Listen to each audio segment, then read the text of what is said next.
Hello friends, அஸ்ஸலாமு அலைக்கும். இந்த மாதிரி ஸ்டிக்கர் பிச்சு எடுக்கிறதே ஒரு செம்ம சாட்டிஸ்ஃபேக்ஷனாக இருக்குது இல்லைங்க. என் பொண்ணு நானும் மாற்றி ஒன்று ஒன்றா பிச்சு எடுத்துகிட்டு இருந்தோம். கிச்சன் ரூமில் வால் பேப்பர் தான், அது ஃபுல்லாக வந்து பிளாக் டைல்ஸாக இருக்கும். அது இருந்ததுன்னா இருட்டாக இருக்க மாதிரி ஃபீல் ஆகுதுன்னு சொல்லிட்டு நான் ஒயிட்டாக பார்த்து ஸ்டிக்கருங்க ஒட்டி வச்சுருந்தேன். ஒரு ஸ்டிக்கருக்கும் ஒவ்வொரு டைமில் ஒட்டுவேன், திருப்பி கைட்டி போட்டுருவேன். இதே தான் என் வேலை.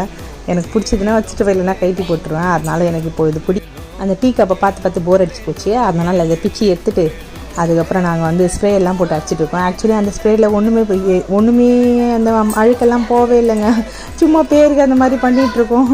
அது வந்து எண்ணெய் பிசுறுலாம் போகுன்ற சொல்லி வாங்கினோம். அது பார்த்தோன்னா எண்ணெயும் போல் பிசுறும் போல் அப்படியே சும்மா யூஸ் பண்ணிட்டு அந்த ஸ்டிக்கர் காரை மட்டும் போதான்னு சொல்லிட்டு பார்த்து ட்ரை பண்ணோம். லைட்டாக பூச்சி அது இருக்க ஸ்டிக்கர் ஒட்டிடலான்னு சொல்லிட்டு க்ளீன் பண்ணிவிட்டு அது மேலே வந்து இந்த ஸ்டிக்கரை ஒட்டிட்டோம். நான் இந்த ஸ்டிக்கர் எதுக்கு பண்ணேன்னா அந்த மயிலோட அழகுக்காக வாங்கினேன். இந்த மயில் செம்ம க்யூட்டாக அழகாக இருக்கும். 2 மயில் எதிர பார்த்த மாதிரி இருக்கும். ஆக்சுவலி இது இங்கே ஒட்டலாமான்னு தெரியாது எனக்கு. நான் பார்க்குறதுக்கு அழகாக இருக்குது. கிச்சன் ரூமில் போனேன்னு ப்ளசண்ட்டாக இருக்குமே, அழகாக இருக்குமே அப்படின்றதுனால இந்த ஸ்டிக்கரை வாங்கினேன்.